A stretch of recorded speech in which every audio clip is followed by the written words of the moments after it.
আধুনিক সভ্য সমাজ থেকে অনেক দূরে জনহীন নির্জন ঘন এক জঙ্গলের বুকে এমন এক আতঙ্কের অস্তিত্ব লুকিয়ে রয়েছে যা পৃথিবীর আর অন্য কোথাও দেখা যায় না। লাখো বছর ধরে এই জঙ্গলটি প্রকৃতির এমন এক যুদ্ধক্ষেত্র যেখানে বেঁচে থাকতে প্রতিটা সেকেন্ড জীবন আর মৃত্যুর সঙ্গে নির্দয়ভাবে লড়াই করতে হয়, যেখানে প্রত্যেকটা স্টেপে প্রকৃতির যোদ্ধারা শিকারকে আক্রমণ করার অপেক্ষায় ওত পেতে রয়েছে।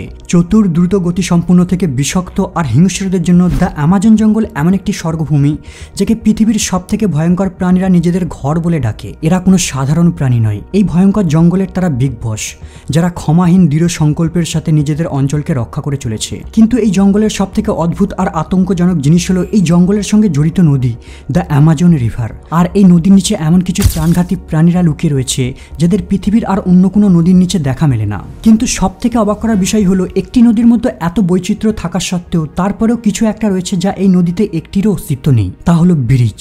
4000 মাইল লম্বা আর 6টি দেশের মধ্য দিয়ে বয়ে চলা এই নদীটিকে অনেকে মনে করে পৃথিবীর দীর্ঘতম নদী। যদিও নীল নদীর দৈর্ঘ্য প্রায় অ্যামাজনেরই সমান, কিন্তু তারপরেও এই দুটো নদীর মধ্যে একটি কমন পার্থক্য হলো ব্রিজ। কেবল কায়রো শহরের নীল নদীর উপরেই রয়েছে 9টি ব্রিজ, কিন্তু অ্যামাজন জঙ্গলে কি এমন রহস্য লুকিয়ে রয়েছে যার কারণে ইঞ্জিনিয়াররা আজও এখানে একটি মাত্র ব্রিজ নির্মাণ করতেই ভয় পাচ্ছে। আজকের ভিডিওতে সেই বিষয়ে জানবেন। অ্যামাজন নদী এমনকি আলাস্কা আর নিউ অরলিন্সের দূরত্বের থেকেও বিশাল। পুরো অ্যামাজন জঙ্গলে বৃষ্টির যত জল এক জায়গায় জমায়েত হয় সেগুলি এই নদীর মধ্য দিয়ে সোজা আটলান্টিক ওশানে গিয়ে পড়ে। আশ্চর্যের বিষয় হলো অ্যামাজন নদী থেকে 1 সেকেন্ডে 2,19,000 কিউবিক মিটার জল সাগরে গিয়ে পড়ে। পৃথিবীর সবথেকে বড় সুইমিং পুল মিশরের সিটি স্টার শারাম আল শেখকে অ্যামাজন নদী থেকে পতিত হওয়া জল 1 সেকেন্ডের মধ্যে ভরাট করে দিতে পারবে।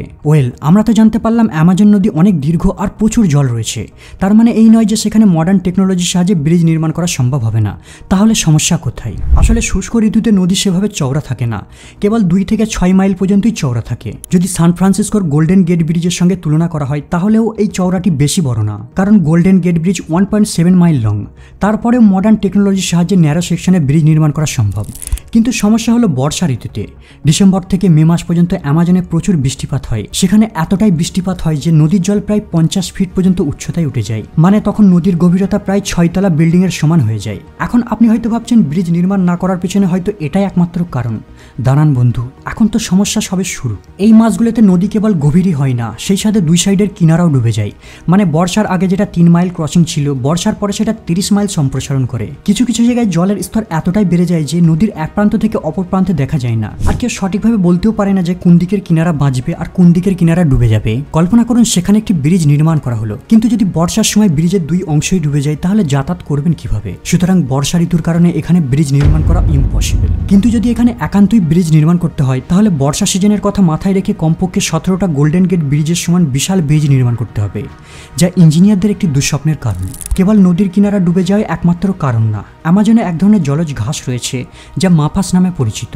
বর্ষার পূর্বে এই ঘাসের ব্লকগুলি গুচ্ছবদ্ধ হয়ে নদীর কিনারা সাইডে ভাসতে থাকে। যখন বন্যার জল দ্বারা এগুলি পূর্ণ হয়ে যায় তখন এগুলি নদীর গর্ভে নিমজ্জিত হয়ে যায়। কিন্তু যখন শুষ্ক সিজন আসে তখন এগুলি আবারও নদীর উপর ভাসতে থাকে, আর এই গাছপালার প্যাচগুলি আংশিকভাবে পচনশীল জৈব পদার্থের একটি স্তর তৈরি করে, যার উপর নতুন উদ্ভিদের প্রজাতিরা জন্ম নিতে শুরু করে। ঘাসেদের এই ব্লকগুলির জলে নিমজ্জিত হওয়া আর ভাসতে থাকার চক্র পুনরাবৃত্ত হতে থাকে ভেজা আর শুষ্ক মৌসুমে। ধীরে ধীরে এই মাপাসগুলো 40 ফিট পর্যন্ত বেড়ে ওঠে আর 10 একর সমান বৃহৎ আকার ধারণ করে। বোঝার সুবিধার্থে বলে রাখি, একটি ফুটবল মাঠের সাইজ কেবল 1 একর, অর্থাৎ মাপাসগুলো তখন 10টা ফুটবল মাঠের সমান বড় হয়ে যায়। এগুলিকে অনেকটা ছোটখাটো দ্বীপের মতো দেখতে লাগে, আর এর উপর অ্যামাজনের বন্য প্রাণীরাও বাস করা শুরু করে দেয়। সুতরাং যেই নদীতে ভাসমান দ্বীপ ঘুরে বেড়ায় সেখানে সেতু নির্মাণ করা অ্যাকচুয়ালি ইঞ্জিনিয়ারদের কাছে চ্যালেঞ্জিং কাজ। অ্যামাজন নদীতে সেতু নির্মাণ না করার পেছনে আরেকটি কারণ হলো ইকুইনক্স। বছরে 2 বার বিষুবকালে চাঁদ এবং সূর্য উভয় স্বাভাবিকের তুলনায় পৃথিবীতে সবথেকে শক্তিশালী মহাকর্ষীয় টান প্রয়োগ করে, আর এই শক্তিশালী টানের কারণে সমুদ্রে অনেক বড় বড় ঢেউ সৃষ্টি হয়। কিন্তু অ্যামাজনের ক্ষেত্রে আটলান্টিকের এই বিশাল বড় বড় ঢেউগুলি তখন অ্যামাজন নদীর মুখে গিয়ে আছড়ে পড়ে।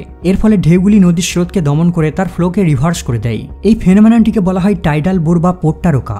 সমুদ্র থেকে উৎপন্ন হওয়া এই ঢেউগুলি অনেক পাওয়ারফুল হয়ে থাকে। 13 ফুট উচ্চতা সম্পূর্ণ তরঙ্গগুলি প্রায় 50 মাইল দূরত্ব পর্যন্ত ট্রাভেল করে থাকে, আর তাদের পথের সবকিছুকেই ধ্বংস করে দেয়। সঙ্গে বয়ে নিয়ে যায় বড় বড় গাছপালা থেকে শুরু করে ভাসমান আইল্যান্ড, সেই সাথে হিংস্র শিকারী, পিরহানা, কুমির, অ্যানাকোন্ডা, সুতরাং টাইডাল বোরের সময় নদী ক্রস না করাই উত্তম হবে, কারণ ক্রসিংয়ের সময় জানতেই পারবেন না যে কোন প্রাণী ঢেউয়ের সঙ্গে আপনার দিকে নিক্ষিপ্ত হচ্ছে। নদী অত্যাধিক চওড়া হওয়ার সাথে সাথে ফ্লোটিং মাপাস আর টাইডাল বোর আমাজন নদীতে ব্রিজ নির্মাণের ক্ষেত্রে বাধা সৃষ্টি করার অন্যতম কারণ। কিন্তু তার সত্ত্বেও টেকনিক্যালি এখানে ব্রিজ নির্মাণ করা সম্ভব যদি ব্রিজটিকে চওড়া অংশের পরিবর্তে সরু অংশে নির্মাণ করা হয় আর ব্রিজটিকে অনেক উঁচু করে নির্মাণ করা হয়, তাহলে টাইডাল বোর অথবা ভাসমান আইল্যান্ড থেকে বাঁচা সম্ভব। কিন্তু তারপরেও এখানে একটি সমস্যা রয়েছে। এমনিতেই অ্যামাজন একটি ঘন জঙ্গল, আর এই জঙ্গলে এক প্রান্ত থেকে অন্য প্রান্তে ট্রাভেলের জন্য খুব কমই রোড রয়েছে। এখানে সড়কপথ নেই বললেই চলে, কিন্তু সমস্যা হলো রোড ছাড়া তো আর প্রয়োজনীয় কনস্ট্রাকশন ম্যাটেরিয়াল ট্রান্সপোর্ট করা সম্ভব না, তাই এখানে ব্রিজ নির্মাণ করাও অসম্ভব। উদাহরণ হিসাবে অ্যামাজন ডেল্টার উত্তরের শহর মাকাপার কথা বলা যায়। এই শহরটিতে প্রায় 1 লাখ মানুষ বাস করে, কিন্তু এই শহরটিকে ব্রাজিলের বাকি অংশের সঙ্গে কানেক্ট করার জন্য কোনো রোড নেই। মাকাপার পাশের শহর সান্তারামে যাওয়ার জন্য কেবল প্লেন আর ফেরির সাহায্য নিতে হয়। আসলে 4345 মাইল দীর্ঘ অ্যামাজন নদী এমন একটি এলাকার মধ্য দিয়ে বয়ে গেছে যার আশেপাশে খুব কমই জনসংখ্যা রয়েছে। যেহেতু এই নদীটি অনেক ভয়ঙ্কর, তাই জনগণ এর আশেপাশে সেভাবে বসতি গড়ে তোলেনি, আর এই কারণেই এখানে সেভাবে সড়কপথের প্রয়োজন পড়ে না। কিন্তু যখন রোড তৈরি করা হয়, এখানের ওয়েদারের কারণে প্ল্যান অনুযায়ী সাকসেস হয় না। 1973 সালে এখানে BR390 নামে 540 মাইল লং হাইওয়ে কনস্ট্রাকশনের কাজ শুরু করা হয়, যেটা পোর্ট ভেলো থেকে ব্রাজিলের মানুয়াস সিটিকে কানেক্ট করবে। কিন্তু আমরা সবাই জানি এখানে কোনো কাজই সহজভাবে সম্পূর্ণ হয় না। ডিসেম্বর থেকে মে মাস পর্যন্ত ভারী বর্ষণে পুরো রাস্তায় হাঁটু অবধি জল উঠে যায়, আর প্রায় 250 মাইল পর্যন্ত সড়কপথ কাদাযুক্ত জলাভূমিতে রূপান্তরিত হয়ে যায়। তখন যত ভালোই গাড়ি হোক না কেন 250 মাইল রাস্তাকে ক্রস করা অসম্ভব হয়ে পড়ে। 2015 সালে এখানে সরকার এই রাস্তাটিকে শুষ্ক ওয়েদারে যাতায়াতের জন্য মেরামত করে ব্যবহারযোগ্য করে তোলে।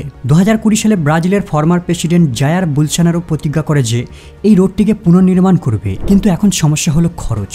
কেবল শুষ্ক ওয়েদারে যাতায়াত করার জন্য রোডটিকে মেরামত করতে খরচ পড়েছিল $265 মিলিয়ন। এখন তো কেবল শুরু, বাকি রয়েছে ব্রিজ নির্মাণের কাজ। মনে রাখবেন এই খরচটা কেবল অর্ধেক রাস্তা মেরামত করতে ব্যয় হয়েছিল। 2010 সালে অ্যামাজনের শাখা নদী রিও নিগ্রোতে 2.2 মাইল লং ব্রিজ বিল্ড করা হয়েছিল মানসা আর ইরান্দুবা শহরকে কানেক্ট করার জন্য, আর এটাই কেবল অ্যামাজন নদীতে তৈরি করা একমাত্র ব্রিজ। কিন্তু এই ব্রিজটিকে তৈরি করতে খরচ পড়েছিল $570 মিলিয়ন। এখন ভাবুন, যদি এমনই আরও একটি অ্যামাজন নদীতে ব্রিজ নির্মাণ করা হয়, তাহলে রোড নির্মাণের খরচ আর ব্রিজের খরচ মিলিয়ে টোটাল কস্ট পড়বে $835 মিলিয়ন উপর। তাই এখানে বিরল জনবসতি আর খরচের কথা বিবেচনা করে এখানে সরকার ব্রিজ নির্মাণ করতে চায় না। তাছাড়াও এখানে জনগণ নৌকা বা ফেরি করে নদী পারাপার করতেও পছন্দ করে, আর এই নদীটি হলো তাদের জন্য হাইওয়ে, তাই ব্রিজের এখানে সেইভাবে প্রয়োজন পড়ে না। অ্যামাজন নদীতে ব্রিজ নির্মাণ না করার পেছনে আরও একটি কারণ রয়েছে। এক্সপার্টদের মতে যদি এই নদীর উপর ব্রিজ নির্মাণ করা হয়, তাহলে এখানে ঘন জনবসতি গড়ে উঠবে, যার ফলে বনাঞ্চল নষ্ট করে নগর ও শিল্পাঞ্চল গড়ে উঠবে। এর ফলে এখানে বসবাসকারী বন্য প্রাণীরা সংকটে পড়বে। অ্যামাজন জঙ্গলে এই পর্যন্ত খুঁজে পাওয়া গেছে কমপক্ষে 40,000 প্রজাতির গাছপালা, রয়েছে 3,000 প্রজাতির মাছ, 2.5 মিলিয়ন প্রজাতির কীটপতঙ্গ রয়েছে। যদি ব্রিজের কারণে এখানের অরণ্য বিনাশ করে জনবসতি গড়ে উঠতে শুরু করে, তাহলে এখানে জীববৈচিত্র্য দ্রুত বলীন হয়ে যাবে আর প্রকৃতির ভারসাম্য নষ্ট হয়ে যাবে। শেষে মানবজাতি সংকটের মধ্যে পড়বে, কারণ পৃথিবীর 20% অক্সিজেন কেবল অ্যামাজন জঙ্গল একাই প্রডিউস করে থাকে। তাছাড়া এখানে প্রায় 300টির বেশি ট্রাইব বাস করে।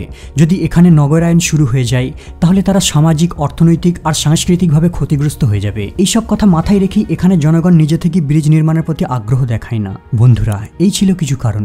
যদি আপনাদের কাছে ব্রিজ নির্মাণ না করার পেছনে আরও কিছু কারণ থাকে, তাহলে কমেন্ট করে জানাবেন। আজ এই পর্যন্ত আপাতত বিদায় নিলাম, দেখা হবে আবার পরের এপিসোডে।